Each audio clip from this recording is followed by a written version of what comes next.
channel. তো সবাইকে আবারও আমাদের ইউটিউব চ্যানেলে এবং ফেসবুক পেজে সবাইকে আবারও স্বাগত জানাই। তো আজকে যে বিষয় নিয়ে আসলাম উপসর্গ এবং অনুসর্গ। এই যে উপসর্গ এবং অনুসর্গ এই দুটো টপিক থেকে আমাদের ত্রিপুরা টিআরবিটি যে এসটিজিটি পরীক্ষা হয় সেখানে কিন্তু প্রশ্ন আসে, ঠিক আছে। কখনো সংজ্ঞা দিয়ে অথবা কখনো কোনো উদাহরণ দিয়ে আমাদের পরীক্ষাতে প্রশ্ন আসে। তো এটা নিয়ে আমাদের মনে হয় নিয়ে আলোচনা করা দরকার, তার জন্য আজকে এটা নিয়ে আসলাম, ঠিক আছে। তো প্রথমে আমি যে বিষয়গুলো আলোচনা করবো, যেমন উপসর্গ এবং অনুসর্গ, আমরা এই শব্দ দুটোকে ভেঙে ভালো করে বুঝিয়ে দেবো যে এগুলি মানে কি, ঠিক আছে। আর এগুলি যদি মানে আমরা বুঝতে পারি তাহলে খুব সহজে আমরা জিনিসগুলি বুঝতে পারবো এবং উদাহরণগুলি সহজে করতে পারবো।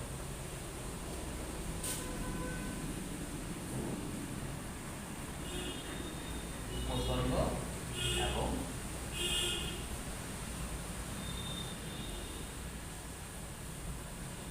অনুসর্গ।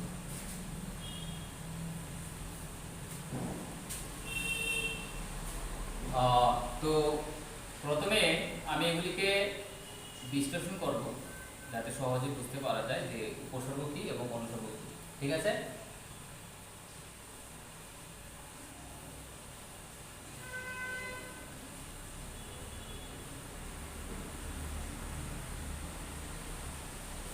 তো বাংলা ব্যাকরণে উপসর্গ এবং অনু এগুলি কিন্তু অর্থ আছে।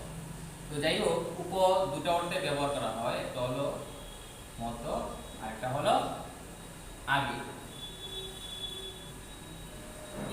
ঠিক আছে। আর স্বর্গ মানে হলো লক্ষণ এবং কি ব্যবহার।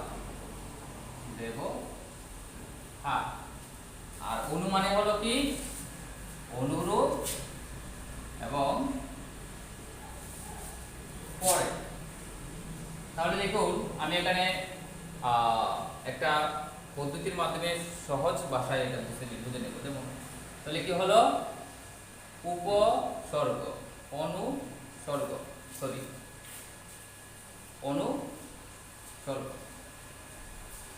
ঠিক আছে।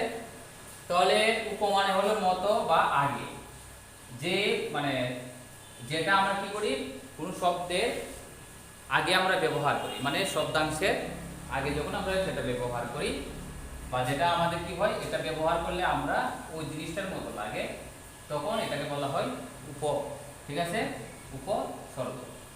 তারপরে আসুন অনু মানে হলো অনুরূপ অথবা পরে, ঠিক আছে। পরে মানে আমরা যখন কোনো শব্দের পরে ব্যবহার করি আর তখন এটাকে বলা হয় কি অনু। আর সর্গ মানে তো বললাম ব্যবহার, অনু মানে পরে, আর উপ মানে আগে, অনু মানে পরে, আর সর্গ মানে হলো ব্যবহার করা অথবা লক্ষণ। তো স্বাভাবিক বোঝা গেল যে উপসর্গ কি অনুসর্গ কি।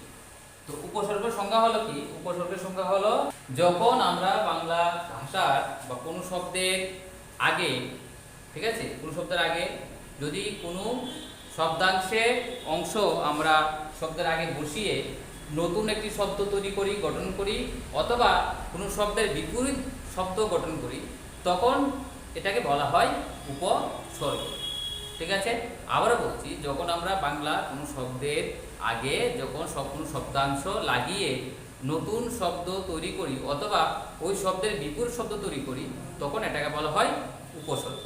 আর অনুসর্গ কি, অনুসর্গ মানে হলো পরে ব্যবহার করা, মানে শব্দাংশ আমরা কোনো শব্দের পরে ব্যবহার করে সেই শব্দ অথবা বাক্যটাকে সুস্পষ্টভাবে প্রকাশ করার চেষ্টা করি, অথবা মানে বাক্যটা সুন্দরভাবে আমাদের কাছে উপস্থাপন হয়, তখন এটাকে বলা হয় অনুসর্গ, ঠিক আছে।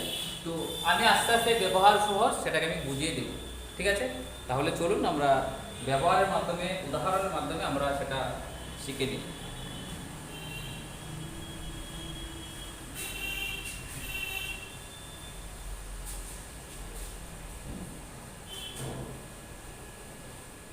এগুলি যদি আপনাদের দরকার হয় তাহলে নোট করে নিতে পারেন কপিতে, ঠিক আছে।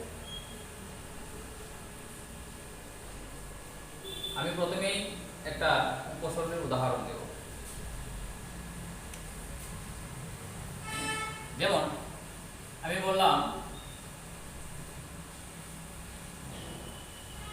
বাঙালি।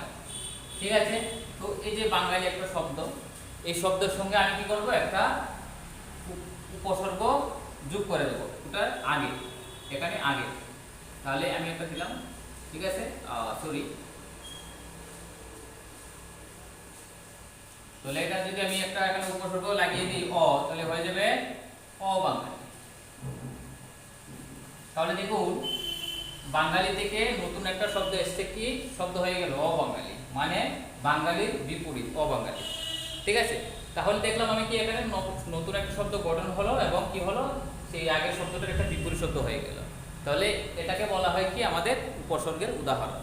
ঠিক আছে, তো যাই হোক, এবার উপসর্গকে আবার তিনটা ভাগে ভাগ করা হয়, অথবা উপসর্গ তিন ধরনের হয়। ঠিক আছে, কি কি উপসর্গ হয় দেখুন। উপসর্গ তিন প্রকার, কি কি বলুন তো? একটা হলো খাঁটি,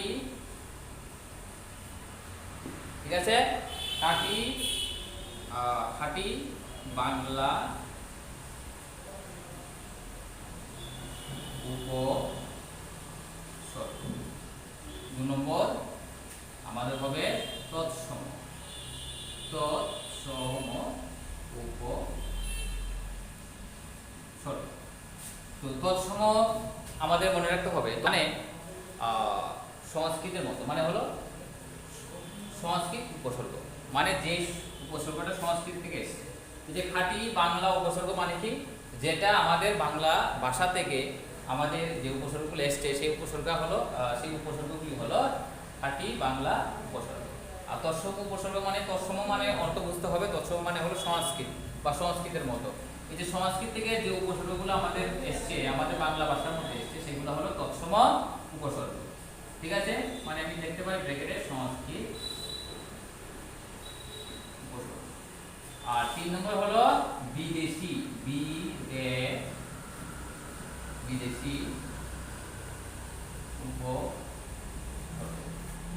ঠিক আছে, তাহলে এই যে বিদেশি উপসর্গ মানে যেগুলো আমাদের বিদেশ থেকে এসছে, মানে যে উপসর্গগুলো বিদেশ থেকে আমরা পেয়ে গেছি বা যেগুলো বিদেশ থেকে আমরা ধার নিয়েছি অথবা বিদেশ থেকে এসছে, সেগুলো হলো বিদেশি উপসর্গ। তাহলে খাঁটি বাংলা উপসর্গ কি কি আছে বলুন তো? যেমন অ, অনা, ঠিক আছে, তারপরে কু। ঠিক আছে, এই যে উপসর্গগুলো আমি ব্যবহার দিয়ে বুঝিয়ে দিচ্ছি। তারপর সংস্কৃত থেকে যেমন প্র, তারপরে আপনার প্রতি, ঠিক আছে, তারপরে অপ। আমি জাস্ট 3টা দেখালাম। বাংলাতে মোট 21টি উপসর্গ আছে, মানে বাংলা ভাষা থেকে এসছে। আর সংস্কৃতে আছে 20টি। ঠিক আছে, আর বিদেশি উপসর্গ অনেকগুলো আছে। ঠিক আছে, তো যাই হোক, তো তারপরে বিদেশে আসছি, যেমন হা, খ আকার খ, হা, ফুল, ফুল, তারপরে হ্যাঁ, আমি 3টা দিয়েও দেখিয়ে দিচ্ছি। ঠিক আছে, যেমন অ দিয়ে যদি আমি বলি তাহলে কি হবে, যেমন অকাজ, অকাজ একটা উদাহরণ। তাহলে কাজের সঙ্গে আমি কি লাগালাম, তাহলে কাজের সঙ্গে অ লাগিয়ে দিয়ে হয়ে যাচ্ছে, আমার হয়ে যাচ্ছে একটা উপসর্গের মাধ্যমে একটা শব্দ হলো। ঠিক আছে, আরেকটা যদি আমি বলি অনা, তাহলে দেখুন অনাবৃষ্টি, অনাবৃষ্টি, তাহলে বৃষ্টির সঙ্গে আমি উপসর্গ লাগিয়ে দিলাম অনা, তাহলে হয়ে গেল অনাবৃষ্টি। তারপরে কু, তাহলে কাজের সঙ্গে আমি যদি লাগিয়ে দিই কি হবে, কুকাজ, যেটা আমরা বলি খারাপ কাজ। তাহলে কাজ উল্টাটা কি, কুকাজ। হ্যাঁ, তাহলে দেখুন এখানে নতুন শব্দ গঠন হলো এবং কোন শব্দের বিপরীত শব্দ হয়ে গেল। তাহলে দেখা গেল উপসর্গ ব্যবহার করলে আমাদের কি হয়ে যায়, নতুন শব্দ গঠন হয়। তারপরে দেখুন তৎসম বা সংস্কৃত যে উপসর্গ আছে সেগুলি আমাদের বাংলাতে ব্যবহার করলে কি হয়, যেমন প্র, তাহলে আমি কি লিখতে পারি, প্র হাত, তাহলে বাতের সঙ্গে আমি যদি প্র লাগিয়ে দিই হয়ে যায় প্র হাত। তারপরে প্রতি, যদি আমি লাগিয়ে দিই বারের সঙ্গে প্রতি, তাহলে হয়ে যাবে প্রতিবার। আর যদি অপ, যদি আমি মানের সঙ্গে অপ লাগিয়ে দিই তাহলে হয়ে যাবে অপ মান। ঠিক আছে, দেখছেন? এগুলি লিখে নোট করে নিতে পারেন। আমি সময় দিচ্ছি, আপনারা নোট করে নিন। হ্যাঁ,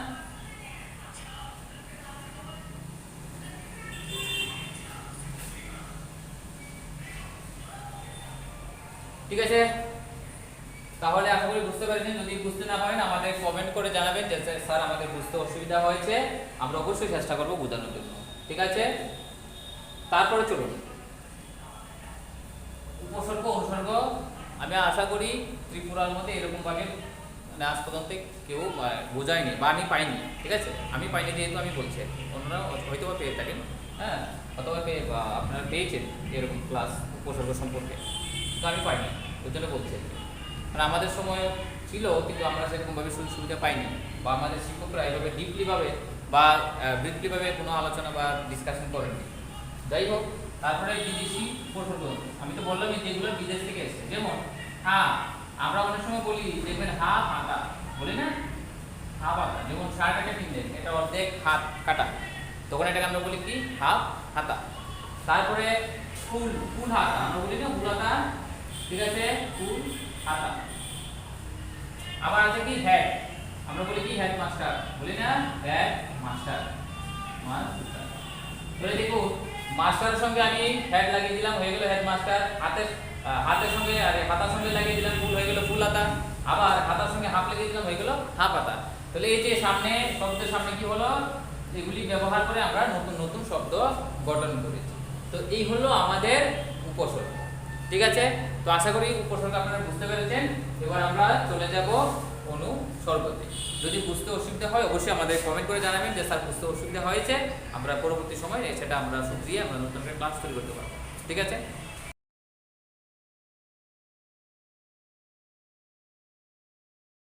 তো এবার অনুসর্গ।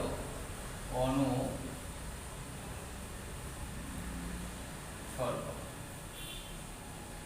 উপসর্গ আমি বুঝিয়ে দিলাম, এবার অনুসর্গ। তো অনু মানে কি, স্বর্গ মানে কি, সেটা তো আপনাদের প্রথমে বলে দিয়েছি যে অনু মানে হলো পর আর স্বর্গ মানে হলো ব্যবহার, যেটা আমরা কি করি পরে ব্যবহার করি। ঠিক আছে, যেমন দেখুন অনুসর্গ এবং বিভক্তি এক নয় কিন্তু। ঠিক আছে, আমাদের সেটা ভালো করে ক্লিয়ার হতে হবে, স্পষ্ট থাকতে হবে যে অনুসর্গ এবং বিভক্তি কিন্তু এক নয়। বিভক্তি আমি কি বলেছি যে শব্দের যে পরে ব্যবহার হয়, হ্যাঁ, সেটা বললে কি বলা হয় অনুসর্গ। কিন্তু বিভক্তি কিন্তু শব্দের পরে ব্যবহার করা হয়। কিন্তু বিভক্তি কি করা হয়, বিভক্তি শব্দের সঙ্গে ঘেঁষে এবং একসঙ্গে সেটাকে ব্যবহার করা হয় পিছনে। কিন্তু অনুসর্গ কি কিন্তু সেই শব্দের সঙ্গে লাগিয়ে ব্যবহার করা হয় না, সেটা আলাদাভাবে ব্যবহার করা হয়। যেমন আমি প্রথমে বিভক্তি একটা উদাহরণ দেখাচ্ছি। যেমন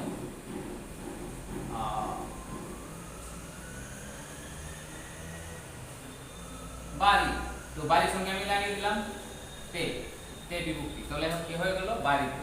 তাহলে দেখুন আমি বাড়িতে ইত্যাটাকে বাড়ির সঙ্গে ঘেঁষে বা একসঙ্গে লাগিয়ে আমি বিভক্তি ব্যবহার করলাম। কিন্তু সেই অনুসর্গ কিন্তু এরকম নয়। অনুসর্গ আমাদের শব্দের পরে ব্যবহার হয়, কিন্তু সেটা কিন্তু একসঙ্গে লাগিয়ে ব্যবহার করা হয় না। যেমন বাজার থেকে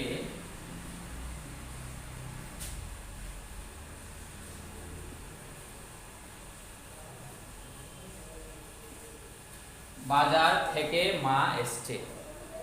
ঠিক আছে, তাহলে দেখুন এই যে থেকে, আমি যদি এখানে থেকেটা উঠিয়ে দিই তাহলে কি হবে দেখুন, বাজার মা এসছে। তাহলে কিন্তু বাক্যটা কিন্তু স্পষ্ট হচ্ছে না, কি বোঝাতে চেয়েছে সেটা কিন্তু আমরা বুঝতে পারছি না যে বাজার মা এসছে। কিন্তু আমি যখন বাজারের পরে যখন আমি অনুসর্গ ব্যবহার করব, পরে বলতে আলাদা পাবে, ঠিক আছে, একসঙ্গে লাগিয়ে নয়। আমি যখন এখানে লিখিনি যে বাজার থেকে একসঙ্গে কিন্তু লাগাইনি, আলাদাভাবে লিখেছি, কিন্তু আমি শব্দের পরে লিখেছি, কিন্তু শব্দের পরে লিখেছি। কিন্তু এটাকে যদি আমি এখানে এটা বাদে যদি আমি কল্পনা করি তাহলে শব্দটা কি দাঁড়াচ্ছে আর বাক্যটা কি দাঁড়াচ্ছে দেখুন, বাজার মা এসছে। তাহলে কিন্তু স্পষ্ট হচ্ছে না বাক্যটা। কিন্তু এখানে যদি আমি অনুসর্গ ব্যবহার করে দিই তাহলে কিন্তু আমার বাক্যটা স্পষ্ট হয়ে যাচ্ছে। যেমন বাজার থেকে মা এসছে, এখন কিন্তু আপনারা বুঝতে পারছেন। ঠিক আছে না, কেন বুঝতে পারছেন, অনুসর্গ লাগিয়ে কিন্তু আমি এখানে বুঝিয়ে দিলাম। ঠিক না, আমাদের ইংলিশে কি হয়, যখন আমরা উইদাউট প্রিপোজিশন আমরা কোনো বাক্য বানাই, সেন্টেন্স তৈরি করি, তখন কিন্তু আমরা ওই সেন্টেন্সটা স্পষ্ট বুঝতে পারি না। ঠিক তদ্রূপ অনুসর্গ কি করা হয়, সেরকমভাবে ব্যবহার করে বাক্যটাকে স্পষ্ট করা হয়, স্পষ্ট বুঝিয়ে দেওয়া হয় কি আসলে বোঝাতে চাচ্ছেন বক্তা, সেটাই হলো অনুসর্গের ব্যবহার। ঠিক আছে? তো অনুসর্গ অনেক রকম থাকে, যেমন হইতে, থেকে, মাঝারে, মধ্যে, হ্যাঁ, তারপরে সইতে, হতে, এই যে আমরা দেখতে পাই যেগুলি আমাদের বাংলা বাক্যের মধ্যে প্রিপোজিশন হিসাবে কাজ করে, সেইগুলিকে বলা হয় অনুসর্গ। তাহলে আমি বলতে পারি যে অনুসর্গ কি? অনুসর্গ এমন একটি শব্দাংশ বা অব্যয় যেটা বাক্যে শব্দের, ঠিক আছে, শব্দের পরে ব্যবহার করে বাক্যটিকে সুস্পষ্টভাবে প্রকাশ করা হয়, বা প্রকাশ করার যে মানে পদ্ধতি, সেটাকে বলা হয় অনুসর্গ। তো বন্ধুরা, আশা করি বুঝতে পেরেছেন উপসর্গ এবং অনুসর্গ। যদি কোনো অসুবিধা হয় আমাদের কমেন্ট করে অবশ্যই জানাবেন। সবাইকে আবারও অসংখ্য ধন্যবাদ। সবার জন্য রইল শুভকামনা। ধন্যবাদ।